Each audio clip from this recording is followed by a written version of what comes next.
gentlemen, welcome to our sunset safari. Although, judging by the weather, I don't think we're going to be seeing any sunsets this afternoon. But for those of you joining us for the first time, welcome. My name is Jamie. I have Andrew on camera with me this afternoon, out and about on Jigga. Scott is around, along with VM on camera. We also have the lovely Nikki and Kirsty at FC in Eugene, doing all the technical things that need to happen to bring you a live safari. Don't forget, we are live, so we're coming to you right here and right now from Djuma and Arathusa game reserves in the Sabi Sands in the Greater Kruger National Park area of South Africa. And you never know what to expect around the next corner, as we keep saying, and I'm going to get back to that in a moment. But as you can hear, the wind is howling. It has been drizzling on and off all day, and naturally we are rejoicing that particular fact, having been in this terrible drought as we have been over the last few months. It is wonderful to see rain, however light it may be. It is 24 degrees, so chilly. I'm wrapped up in a nice big jacket, which is about 76 degrees Fahrenheit, which may not sound chilly, but it is chilly after a couple of 40-degree days in a row. Right, now for those of you wondering why Brent is not out and about, having just come back from leave, I'm sure news by now has spread. I said you never know what to expect on a live safari. As it turns out, when you live out here, you never know what to expect as it is. Now, I'm not going to give you the full story. I feel as though that particular privilege belongs to Brent and VM himself, but Brent will be taking the afternoon off. He has a mild concussion, some cuts, scrapes and bruises, and an incredible story to tell when a female Inyala that was being chased by those wild dogs that you saw this morning on the sunrise safari decided to jump into the car with them. That's all that I'm really going to tell you, except for the fact that they are both absolutely fine. The odd cut and bruise, but otherwise all okay. And we don't know what happened to the Inyala. They lifted it and helped it to exit the car, and she ran off. We don't know the end part of that story, because at that point VM and Brent were busy being administered a little bit of mild first aid. Just goes to show you never know what to expect. I certainly didn't expect that particular phone call this morning. Very interesting stuff, and certainly I'm sure they're going to be dining out on it for a while.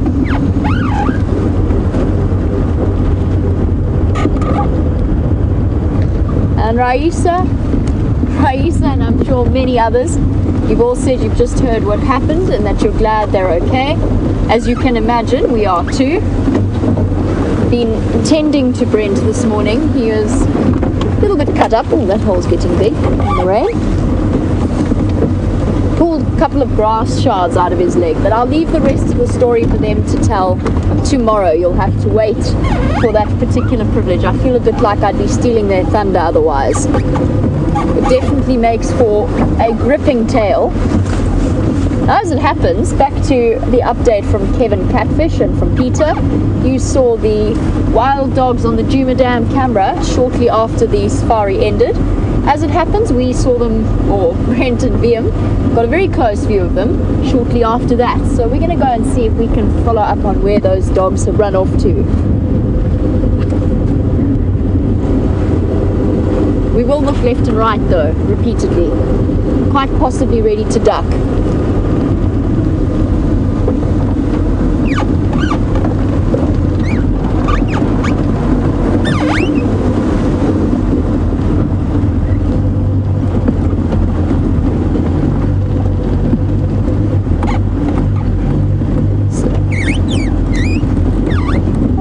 So Kimby, you were just saying, shame that poor Inyala was wanting to get away. Yes, and I mean, in that desperate situation, she would have been completely unaware of where she was going.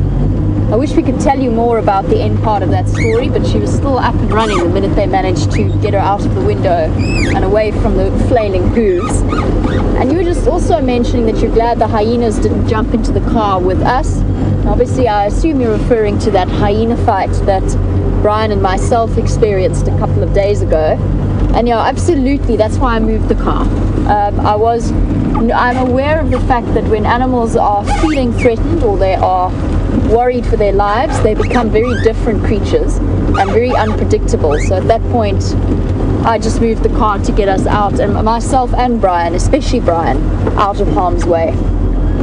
Right, well, that's my update for the afternoon, and while I continue on my search around the Gallagher Pan for the wild dogs, let's pop over to Scott, who's found a mongoose to show you.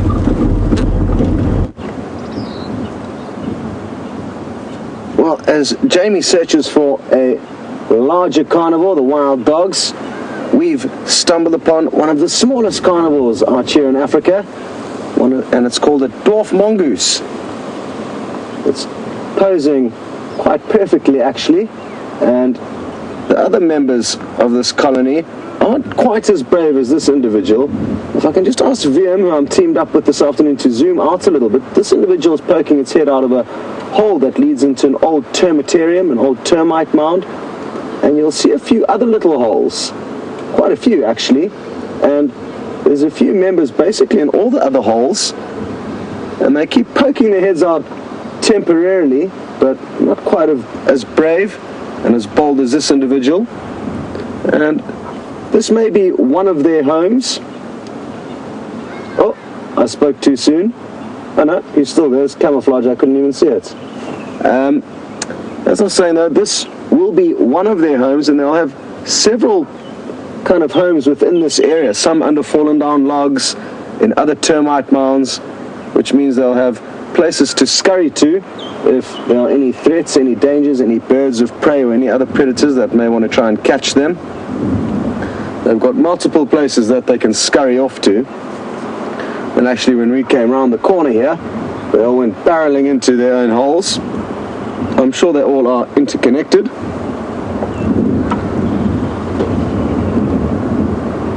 And isn't that cute? Now, we're in a fairly similar area to Jamie, and my name is Scott. As I said, I'm teamed up with VM on camera, and we are also going to join in with the search for these wild dog with Jamie. Jamie for Scott. I just want to get a hold of her quickly and let her know about an update that I heard from Ephraim, who was the last guide with those wild dogs this morning, shortly after the collision with VM's vehicle and onto Brent's lap. And he said that they headed northeast away from the Djuma waterhole into quite a big block. So I'm going to suggest that Jamie checks either Gowrie Cutline or Hyena Road, and I'll do the other one. Those two roads will allow us to check the last general area. We're going to try and pull up with those in the Dutch. Scott standing by. Jamie, just to let you know, Ephraim said they headed northeast chasing Impala from the dam. Copy that, thanks. I'm up central now. I'll probably take Hyena Road. Do you mind seeing inside of it? So, exactly as I mentioned, there's two roads that we can check, and she's chosen Hyena Road. Okay, perfect. I'll do Gowrie Cutline. And I'm going to do Gowrie Cutline. So, very important to make plans with one another, not only just Jamie and myself, but all the other guides in this area, because it's critical that we work as a team in order to be able to try and track down these animals. And there's a strong chance that Ephraim and or Andrew are also going to come in and start the search for these wild dogs with us. So, good prospects for this afternoon.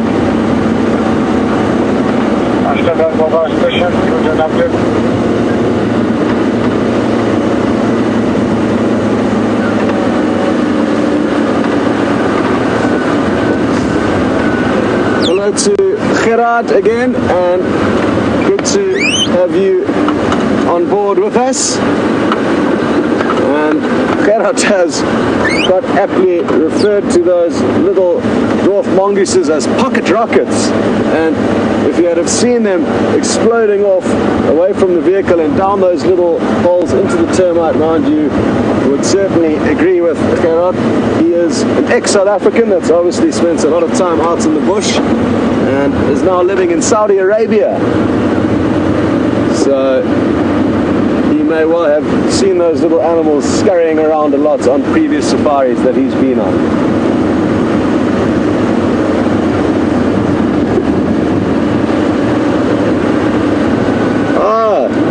Now, all of you guys thought that the drama after this morning's safari was going to be trying to remove the Mozambican spitting cobra that VM bumped into late last night as he opened the kitchen door. There was a Mozambican spitting cobra coiled up on the microwave, which is right at the entrance to a tiny, tiny kitchen. And VM said it reared up like a horse, which I think is a wonderful way to describe a cobra flaring its hood. And thankfully it didn't spit at him. They can spit about 2 meters fairly accurately. But VM said both he and the snake both got equal frights and probably both ended up going in the exact opposite directions to one another.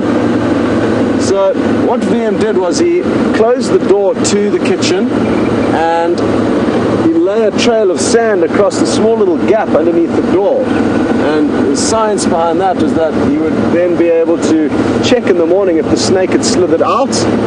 And when we arrived there was no actually clear sign that the snake had left the building. So we put some signs on the door to make sure our chef didn't go into the kitchen. And when we got back from drive, the plan was to collect some snake tongs, a long pole with a little clamp on the end that's specially designed for catching snakes. And Brent was going off to collect that with VM. So they were on the way to go and get the bits and pieces necessary to try and catch the snake, as well as some protective eyewear. And that's when the Inyala jumped into the car.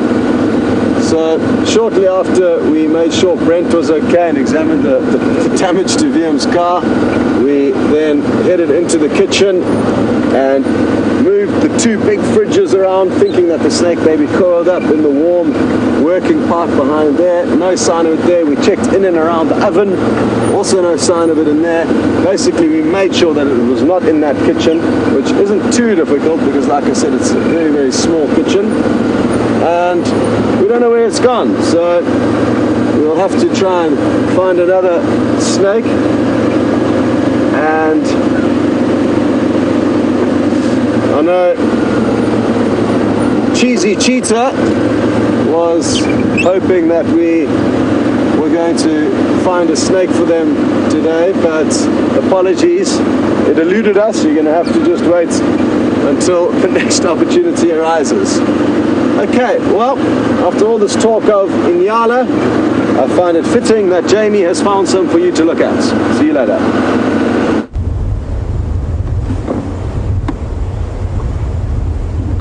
Here we go, and we have indeed come across a lovely herd of Inyala. Brent's new best friend and cuddle companion, whether he wants it or not. And just to, as the little ones move behind, we can actually see how incredibly, I mean, I'm making light of it, it's actually not terribly funny. You can see with these little males behind the females, they're roughly the same size, but with spears on their heads. And I know that one aspect of the story was that the Inyala did headbutt Brent in the face.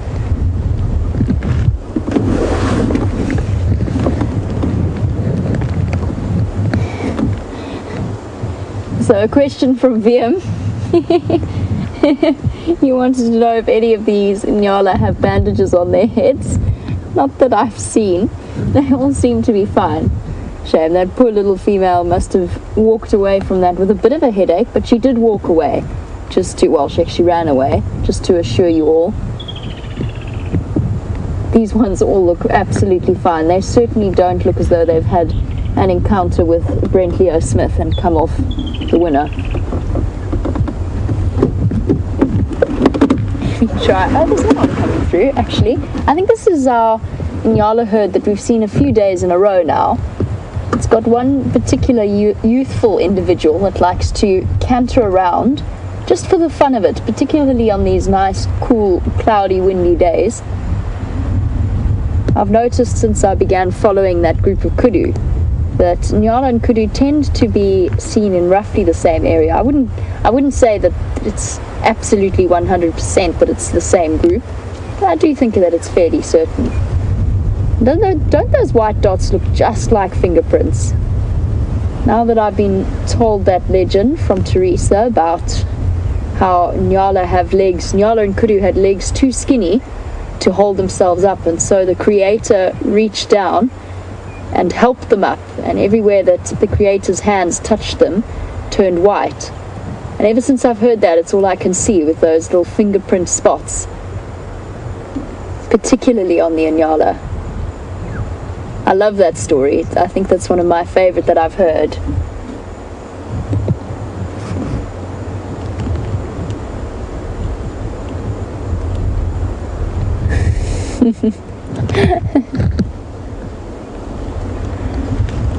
Sandy, you were wondering, or you were saying that Brent has topped my adventures. Yes, absolutely he has. When we discussed this earlier, we were thinking about putting out a story that he went to beat up the silver cluster leaf to defend my honor after it really kindly landed me on my bottom in the middle of the road on the live show. But yes, I do believe that Brent has a way of doing that, doesn't he, Andrew? His stories tend to, somehow it always happens to him. Hello, little one. You decide to make yourself shown. Our little ones are so cute. Nigel, you were asking if there are any pictures to show. There are indeed. I'm sure that Brent might be publishing them. I know he put a video up on Facebook, but I'm sure that if you are watching tomorrow's show, when he will tell you the full and gripping tale of his adventures with VM and the Nyala, that you will see some pictures. I will tell you that the loser of this entire incident was most definitely VM's vehicle.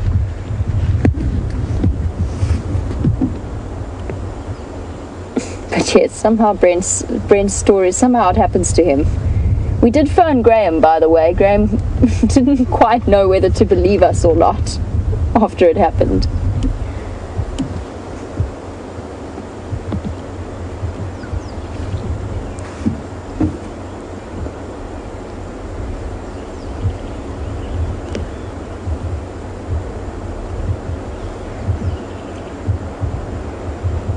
Monty, it's fantastic to have you on this sunset safari. It's also so lovely watching the animals enjoy the cool weather and the new green shoots that have started to pop out now that we've had rain. But Monty, you were wondering what we would do if, for example, the water stopped flowing completely, if the dams dried up, and if the rivers, I assume as well, Monty, dried up. So the area that we're in is open up to close to 3 million hectares, and in that respect we are very, very fortunate because the animals can move to where the rivers are flowing, and some of them are, particularly towards the southern end of Kruger. But you wanted to know whether we couldn't maybe fly some water in for them or something similar along those lines. It's very, very difficult to do. The country itself is in the grips of a terrible drought. Djuma has been pumping 2 water holes sort of roughly every second day in order to provide the animals around here with a little bit of access to water. It's a difficult one because even that kind of water supply is not infinite.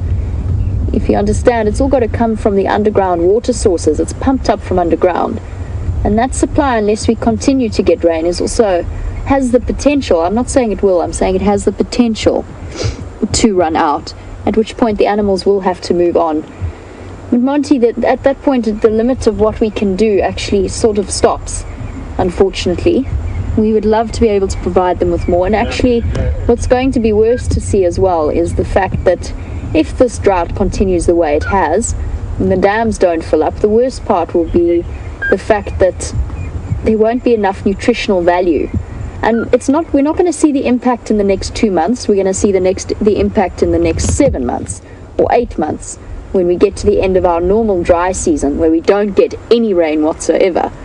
And that's usually over the period of about April until about October it's our dry season. That's the natural dry season that occurs here inevitably. We would love to be able to ship water in. Unfortunately, it's just one of those sad aspects of the drought that we're in, that we're not going to be able to do much more than we already do.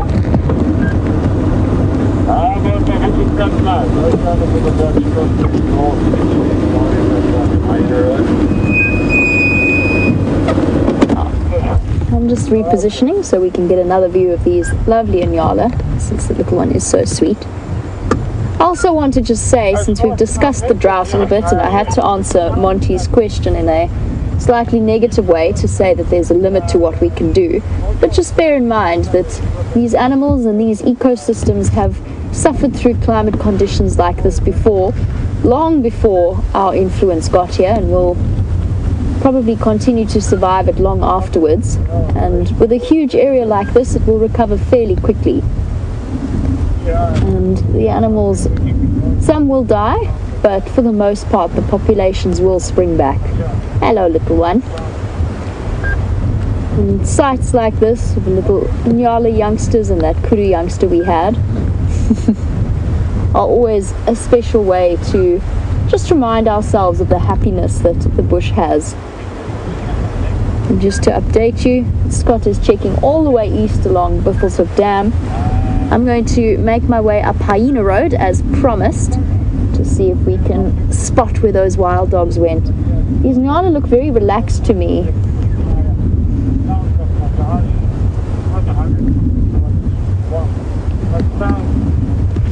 And since we did discuss this tiny Nyala that we had a brief view of, he's being very camera shy at the moment. Every time we try to look at it, it hops away.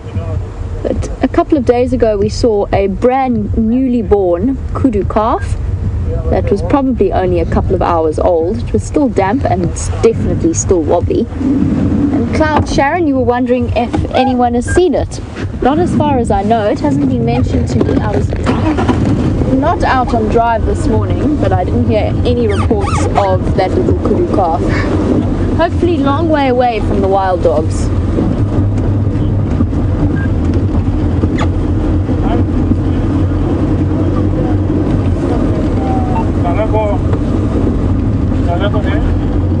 Sorry guys, I'm just going to listen to the Game Drive channel for a second. Helps if I don't change the channel that I'm trying to listen to in an attempt to turn it up. No, I was trying to hover in for cruise continue. You know that there are two tracks going towards in front of Galago Dam.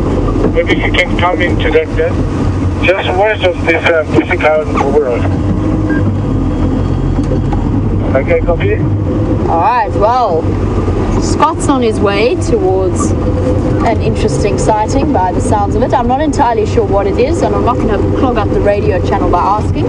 We will just have to wait and see what on earth is going on. I have no idea. Your guess is as good as mine.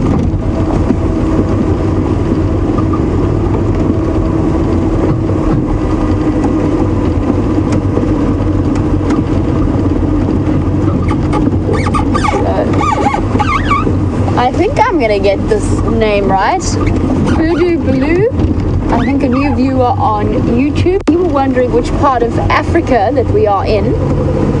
Well, first of all, a big welcome to our live safaris. We hope that you will become as addicted as our regular viewers have become.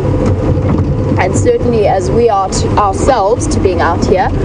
We are in Djuma and Arathusa game reserves in the Sabi Sands, which is part of the Greater Kruger National Park areas. It's one of the largest. Hello, Kudu. Speaking of, that was very convenient of you. Sorry, we are in the Greater Kruger area, one of the largest wilderness areas within South Africa. It's an area the size greater than certain small countries. So a wilderness area that's continued to, or stories have continued to play out here in a wilderness area that has continued without major influence from man for the last 100 or so years. And Purdu, if you can let us know where you're from. We always love to know where our viewers come from.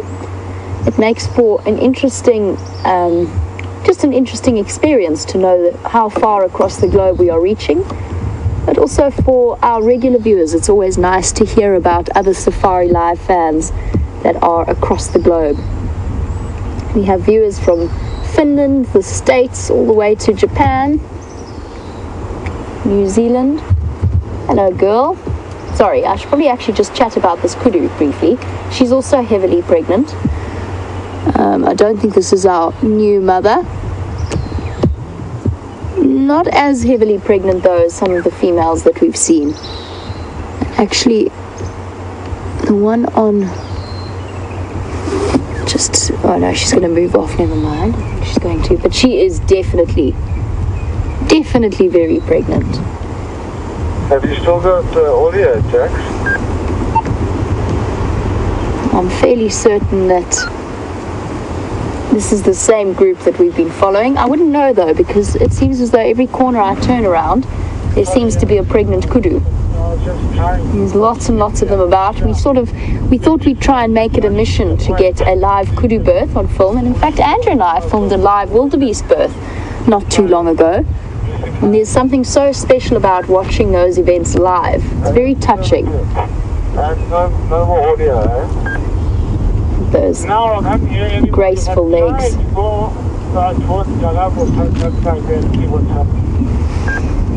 Hello, little boy. Your horn's just starting to come through.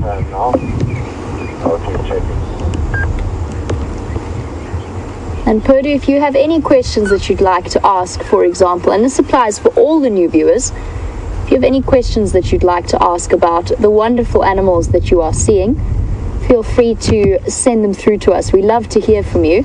And for us, it's almost like having guests on the back. It's definitely like having guests on the back of a vehicle with us.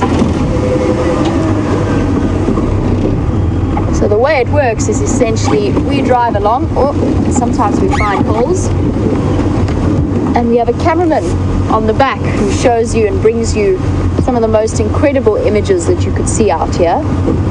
For example, these gorgeous kudu. Hello, girl. All right, girl.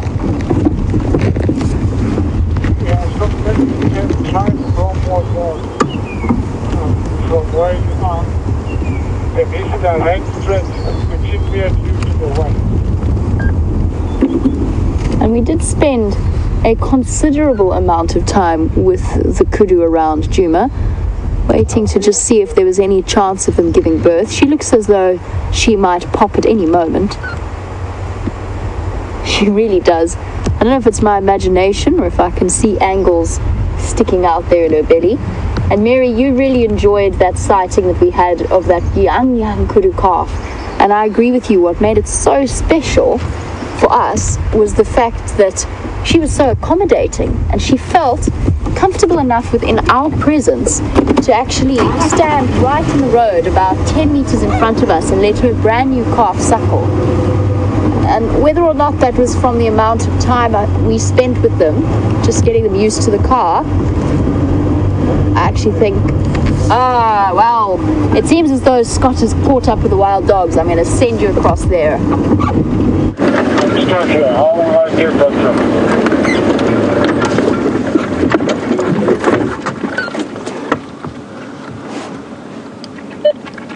from? Hey, sorry, man. Welcome back, everyone. Tex is just laughing with us. He helped us greatly in finding this pack of wild dogs. He's one of the Djuma guides, and he's been at the hyena den.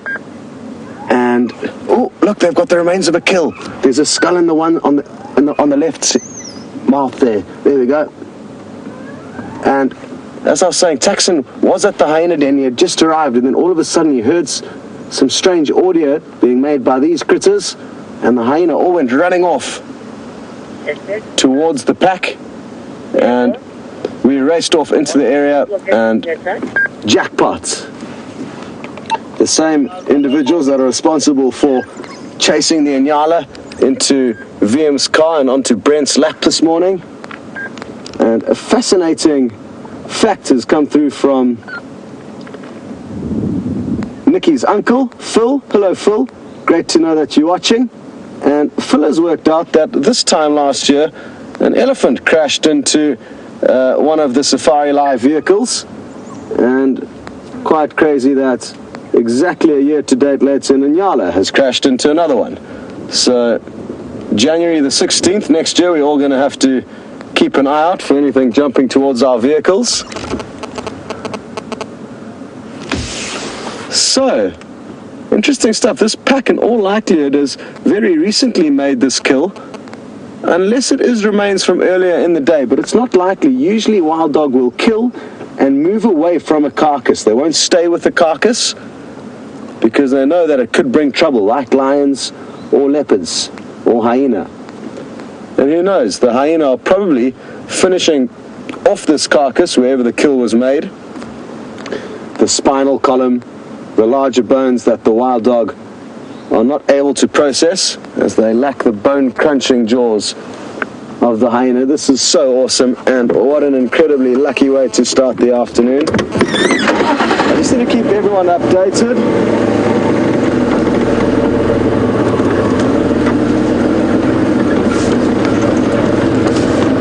Okay.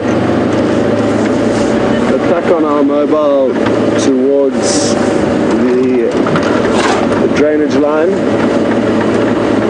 away from onto the northern side of the camp.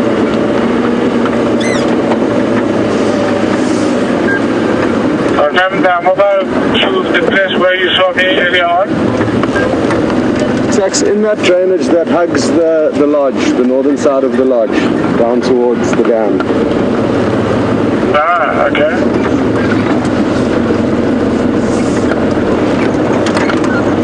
Okay, so excuse me, but I am going to have to be on the radio just to make sure we keep everyone updated and get them into this sighting as quickly as possible. Why has this pup come running up here? Have they already found another animal to chase? It's possible that they have. It could have just been chasing a francolin. That's the bird that we heard alarm calling there.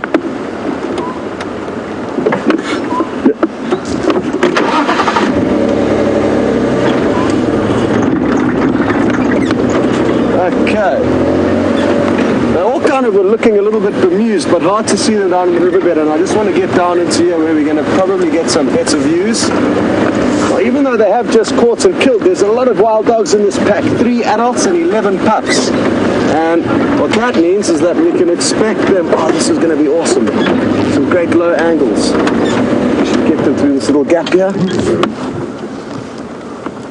Wonderful. And they're probably all going to come trotting down past the side of the car here, eventually. As I was saying though, 3 adults, 11 youngsters, and look at their big ears. Scott for Jamie.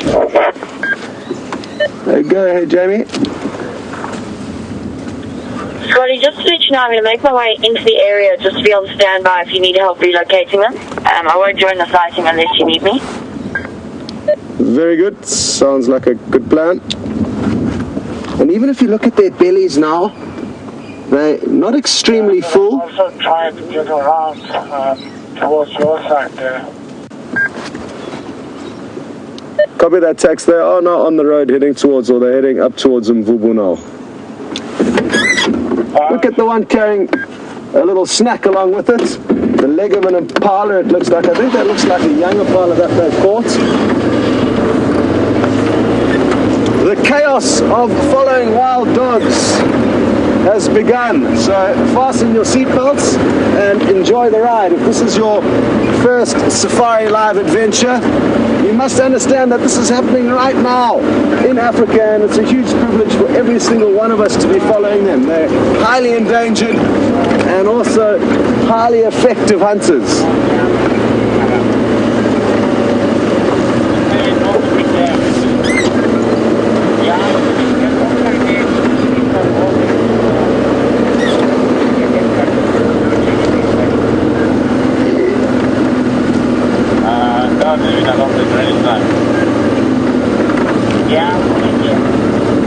And I know that one new viewer is getting absolutely spoiled with their first drive. Purdue, welcome on board.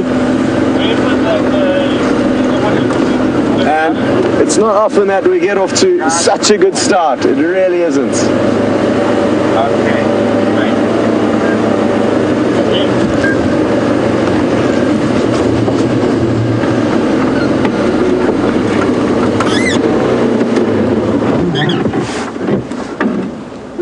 Sharon in Pittsburgh has noticed that when we chat on the radio, we use their Shangaan or Tsonga name. which is the local language of this area. And the reason for that is that before the day of an age of earpieces, all the radios used to be open, as ours is now. And look at them, this is awesome. There'll be a lot of competition and hierarchical battles already between these young pups. And that's still just the skull, I think, in the mouth of one of those individuals. It looks like a big chunk of meat, but I think it's just the skull or the remains thereof. Sorry, Sharon. But the reason why is that the guides would like to keep the elements of surprise for their guests, and that's why they use the local Shangaan names. And also to prevent guests nagging you to race to every sighting that gets called in. That's the other, also kind of behind the scenes answer to your question. If guests knew everything that was getting called in on the radio, they would expect you to race from every end of the property to the other, which makes it difficult to conduct a well-worked safari experience. So those are two of the reasons. And here they are. It is the legs of a young impala, it looks like. The pack are now heading northeast through the block from Mvubu-Galago Link Junction. Okay, this is going to be interesting. Copy that, Tex. I'll keep you updated. I've literally gone north straight from that junction. You think I can try to ride on the country? Yeah, at this stage, maybe head up towards the fire break, and I'll try and stay with them until they get there.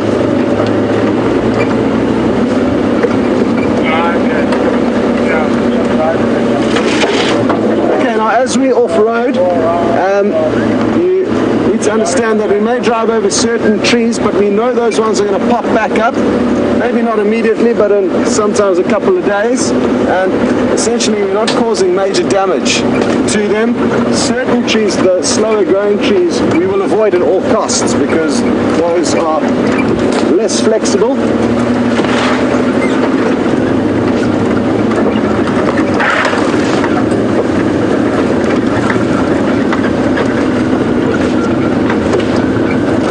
Jamie's just double checking what she thinks she should do, and I think probably the best bet at this stage will be heading to the hyena den, which was her initial plans.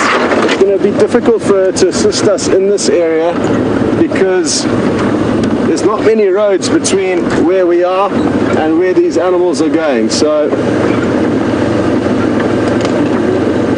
for now, I think that she can carry on as planned, although these animals do change direction, and as I say that they're heading more east than north at the moment, so maybe she can just hang around at the dam or in that general area of the dam just for a short while in case they don't chase something back in that direction. So that would probably be better just for a couple of minutes before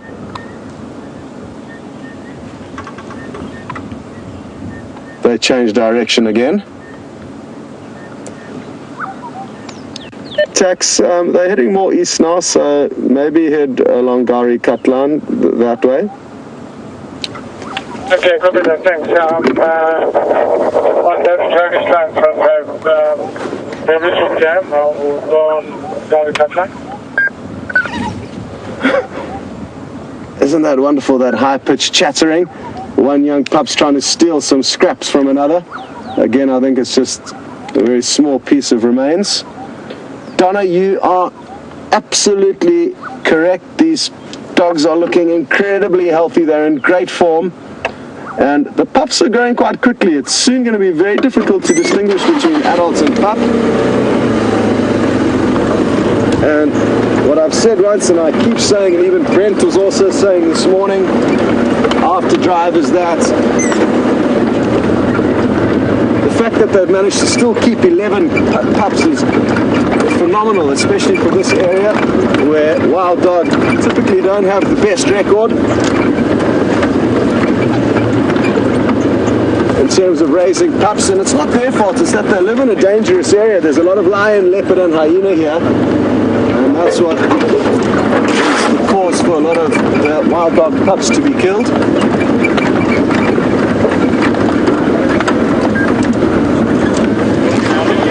And we're probably directly north of Gari Dam now, heading in an easterly direction. The next road that we could come up to would be Gari Cut Line, but it's probably about half a mile away from us to the east. And we've got Arathusa Cut Line to our north, and it's probably equidistant to there. And that's why I said it's going to be tricky for Jamie to assist at this stage. But we're lucky they've chosen a very open pathway for us to follow them through for now. But I know where we're going is getting considerably thicker. I remember racing after the Inkahuma Pride, which is a pride of lion we used to see very regularly here at Djuma. They're not too far away at the moment, I don't think. I think they're just a little bit east of us, or they were yesterday.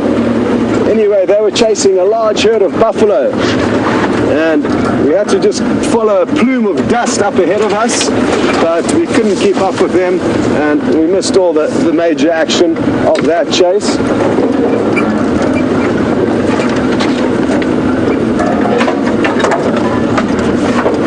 Here's some elephants.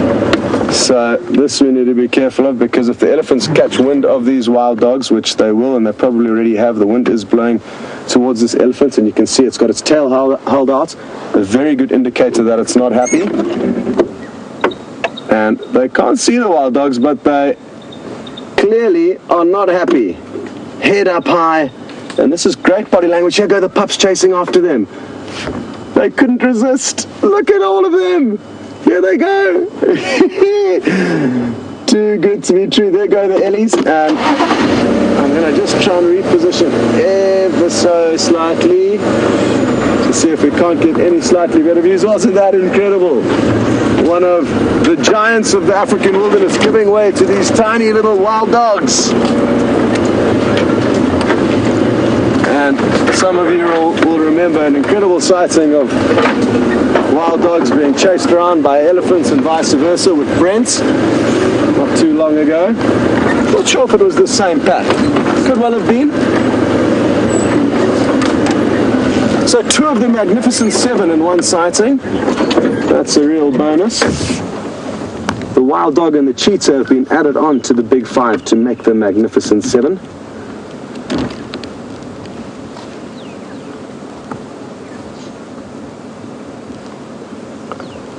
And another wonderful observation has just been made by Country West. And even when these dogs aren't in a hurry, they are moving very quickly. And that's what makes it so much fun following them. Even when they're not in a rush, we have to rush to keep up with them. They're currently heading straight east now. Probably going to pop out midway along Gari Cut Line at this stage.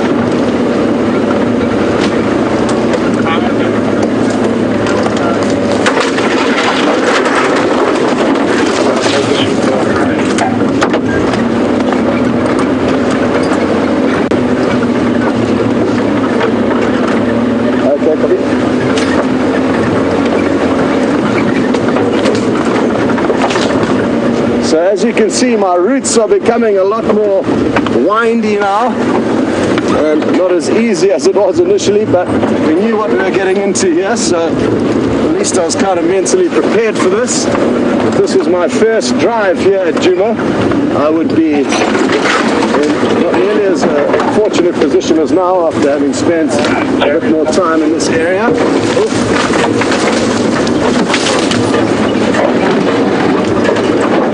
Have you got them, Jim? Straight in front.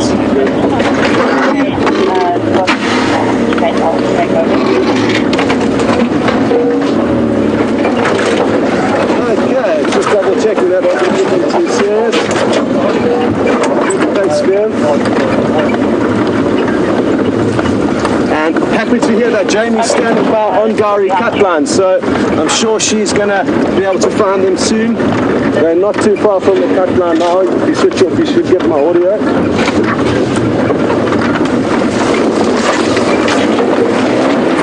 So just gave a little bit of an extra rev there just to give them a bearing of where we are. And by them, I mean Jamie and Taxon, who have looped around. And I can see the road. They're on the road now, so Jamie should have them, or somebody should have them. Okay, we'll be out shortly though.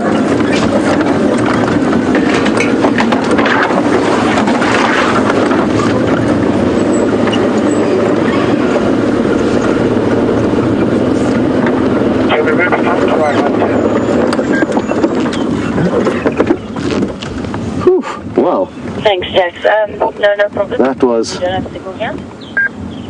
some serious bundu bashing, as we've termed to. And even though you may have got a glimpse of Jamie there, the reason why Nikki in Final Control couldn't cut to her, sadly she doesn't have any signal. But what a pleasure, at least she can just sit back and enjoy this sighting now. Look at that big chunk missing out of the ear there, and VM's doing a great job showing you the full anatomy of these individuals. This could be the alpha male, I'm not entirely sure. It's 2 males and 1 female, I believe, that are adults in this pack. And wasn't that fun racing through the bush after them? I wonder what they're going to do next.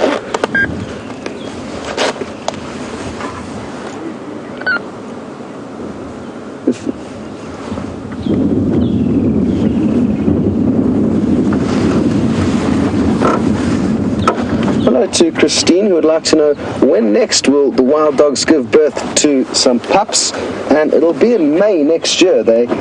In this part of Africa, they will den usually in the month of May every year. It may vary ever so slightly from pack to pack, and I believe this year they were actually a bit late, if my memory serves me correctly.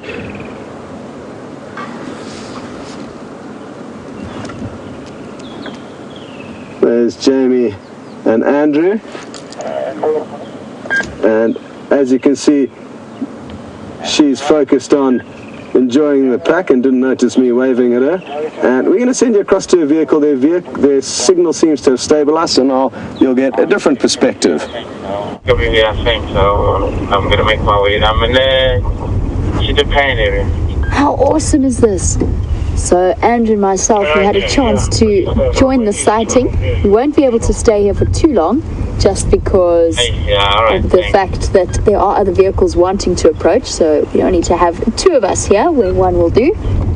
What are you munching? That looks like a hoof. Yeah, definitely a hoof. Makes a perfect chew toy for a wild dog. And when we came through here, they were behind a very terrified impala that managed a lucky escape into the drainage line.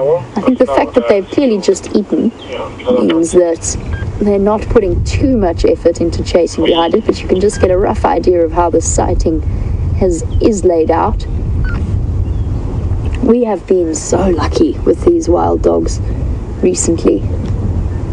They have been incredibly obliging, apart from their timing with Nyala. But other than that, it is wonderful to see this Investec pack, and fantastic that the adults, the only 3 of them, have done such a sterling job in managing to keep 11 pups alive and well in the way that they have. There's so many different threats out here to the wild dog population. Now, when I do have to pull out of the sighting, I'm actually going to make my way across to the hyena den, just because, as many of you know, these 2 top predators vie for dominance, sort of falling between 2nd and 3rd in the predator hierarchy. Here you can see where Scott is, watching a dog wag its tail at him. And having a brief look at him and VM. And the rest of them settling down. This is the wonderful thing about this weather, is the fact that they are on the move. So, let me just try and get an idea of how many we've got here. 5, 6, 7, 8, 9, 10, 11, 12. We should have 14, as to the best of my knowledge. It should be 11 pups and 3 adults. I can only count 12. That's not necessarily any kind of reason to panic. It could well be that they're just lying slightly out of where I can see them.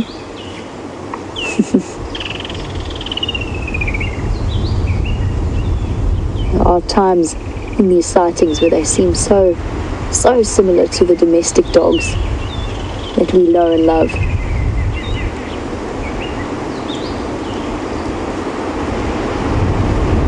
But they've definitely had, clearly, as evidenced by first of all being covered in blood, but also the fact that the one was chewing on a hoof suggests to me that they've killed something fairly recently. But that's also why I want to go to the hyena den, just because apparently what alerted everybody to the sighting was the fact that they could hear hyena calls. And I think that the presence of the wild dogs in this area, close to where hyena calls were, is a little bit too much of a coincidence. Look at that. It's such awesome, playful behavior. A typical wild dog approach. Oh, I'm playing dead. I'm dead. I've rolled over. You win. I'm too full. I can't handle this. It's wonderful to watch them play. And what we saw there was that typical wild dog slight stalk approach, with their head down, their ears flat down their back, creeping in. Now, I think I've actually counted 13 now that I've done a recount. I'm just trying to, it's kind of difficult because sometimes there's more than one lying down right next to the other, which always creates a little bit of confusion. But I think I see 1, 2, 3, 4, 5, 6, 7, 8, 9, 10, 11, 12. Awesome. And they've moved much closer to where Scott is, so I think let's pop over to that side and see things from his perspective.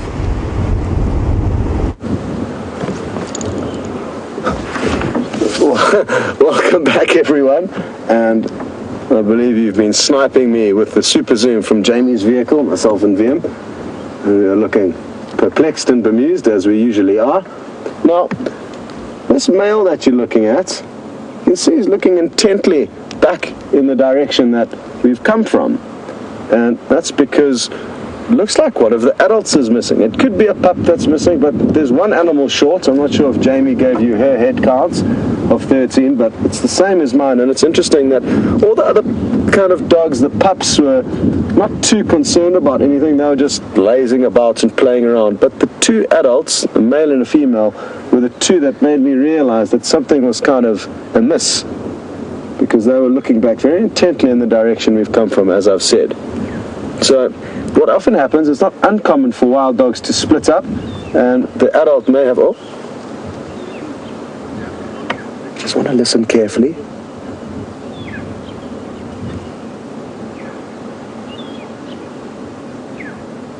You may have heard a contact call from the other wild dog. There's Taxon and Fanwell and his guests who helped get us into the right position.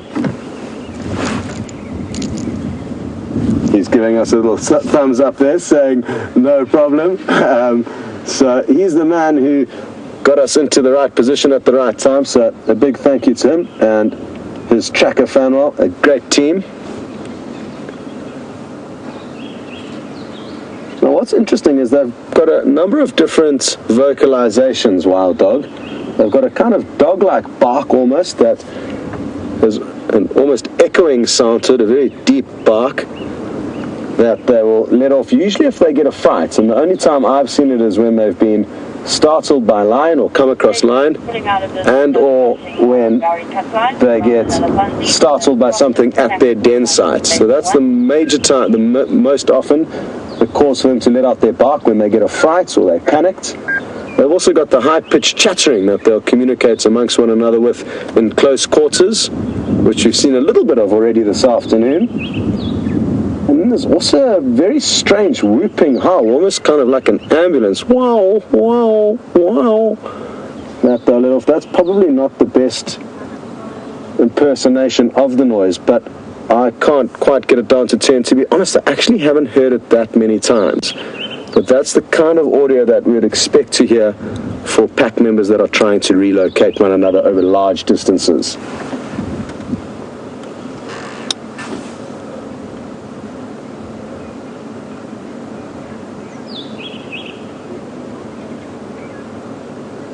Well, hello to Bongo Scott. I like your name, and what a pleasure it is to welcome you to the Safari Live family. It's Bongo Scott's first drive, and he loved the thrill of that first chase, and I'm glad we've set the tempo high for you, Bongo Scott. We are really fortunate to be with these animals now, and even though everything's calmed down and everything's peaceful, just like this, they can get up again and start moving quickly straight back into the hunt on the move.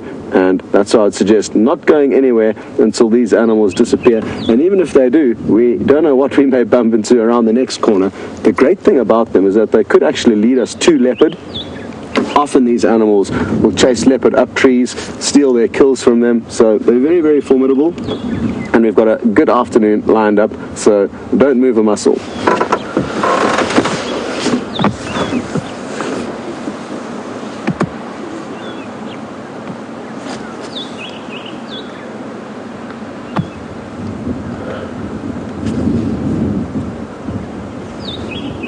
Hello to Romy in Ohio, and you're interested to know whether all 11 pups are from one litter, from one mother, and I think that they are. I'm fairly confident that they are. Because both of the packs that we've seen this year, this is called the Investec pack, and we've also seen a pack called the Sabi Sands pack, which is slightly larger. It's got about 10 or 11 adults and about 9 pups, I think. I'm not sure what the current numbers are, but that was the kind of figures last time we saw them. And one of the 2 packs, I think one of the alpha females did die after giving birth, but interestingly, wild dogs will help raise pups that were not necessarily mothered by themselves, so unlike hyena, who will only raise their own cubs. So I think some pups may have been adopted in one of the 2 packs, and I'm not sure if it is this one. But what I can assure you is that it's possible for wild dogs to give birth to over 20 pups in one litter, one individual. So they have the ability to give birth to massive litters of pups, even though that's not entirely common. They often are around the 10 to 14 figure mark. Anyway, upwards of that, I guess, is a rarity, but still possible.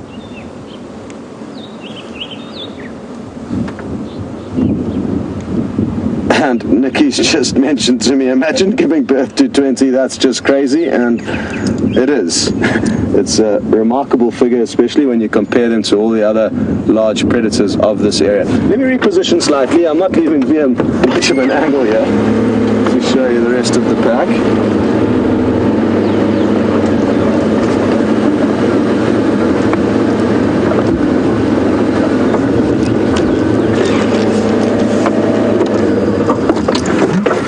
Shell in Detroit's interested to know whether or not they will act like wolves with regards to their communication and all be howling in unison, and not as far as I've seen, but that whooping kind of ambulance noise that I've only heard them and seen them make a handful of times, I guess could be associated to it to a degree, but it's not a commonly made noise, at least not that I've seen, and I wouldn't attribute it to be like that of the wolves. That must be something else, to hear a whole pack of wolves howling. And who knows, maybe one day we'll be going on a live safari through Yellowstone National Park, where I'm told the wolf population is now flourishing and it's having great ripple effects on the whole ecosystem in that area.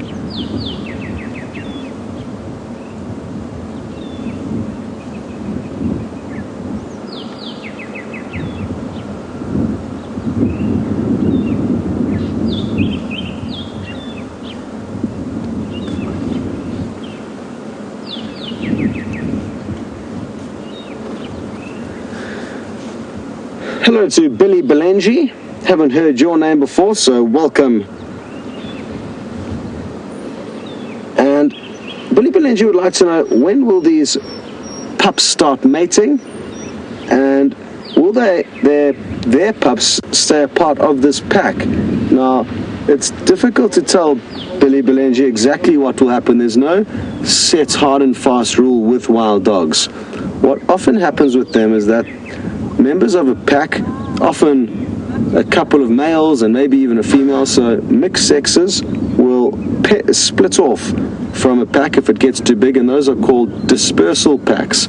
So you may get 2 or 3 kind of teenagers running around, and they might bump into another group of 2 or 3 teenagers, have a bit of a boxing match, and then kiss and make up afterwards, and then start a pack of their own. But that probably will only start happening from 1.5 years to 2 years of age. Here's something quite cool that's happening to the right of us, Fiam, and I just want to make sure I know what's going on, but I think it could be that there's an African hawk eagles taking their chick for a flight. There were 3 of them, and the African hawk eagles have been nesting for quite some time in a tree off Central Road, and the fact that we just saw all 3 of them flying past means that that could be a successfully raised fledgling that's now learning the ropes of how to fly and where to go and how to hunt. So that was pretty awesome. I don't know how many of them you managed to see there. I wasn't looking at the monitor. I was trying to get a binocular view of that 3rd and final one, but it did look like it was another one. So good stuff. Those are the African hawk eagles.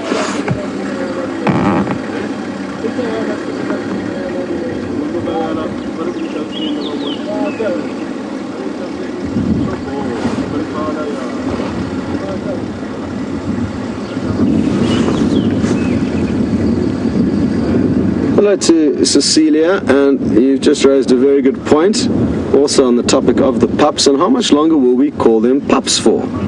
And I think, I don't know the hard and fast rule to this, but I think fairly soon we should actually, even from now, we should start calling them sub-adults, not necessarily pups. But maybe that's only when they start actively contributing towards the hunting. So maybe in another month or 2.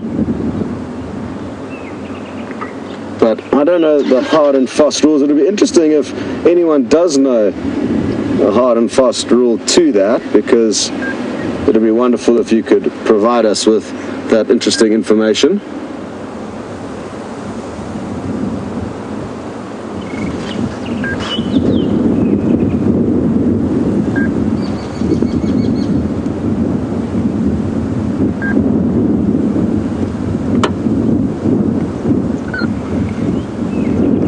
Okay, well, Jamie's just arrived at the hyena den, and she would just like to show you what's going on there.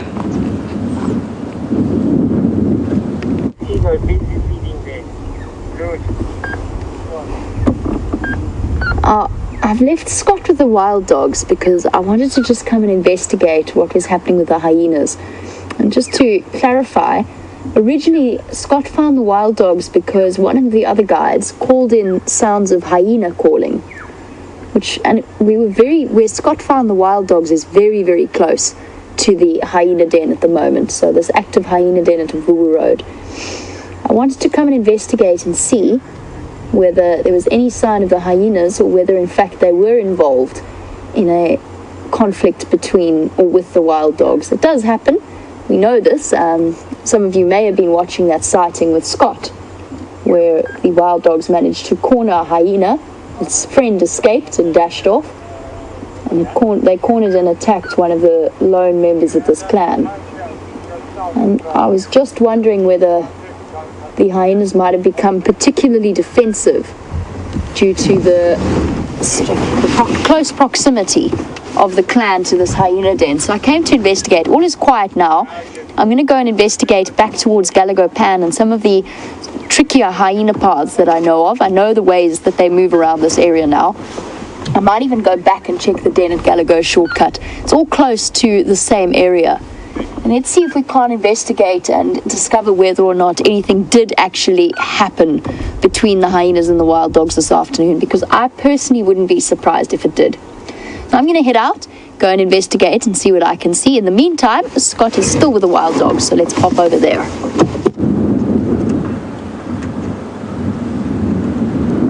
So this is an adult male, and he's just been pricking his head up again, looking again longingly in the direction we've come from. Here he goes again. And they've got incredibly intimate bonds, these animals. And that's probably why they're missing the extra pack member.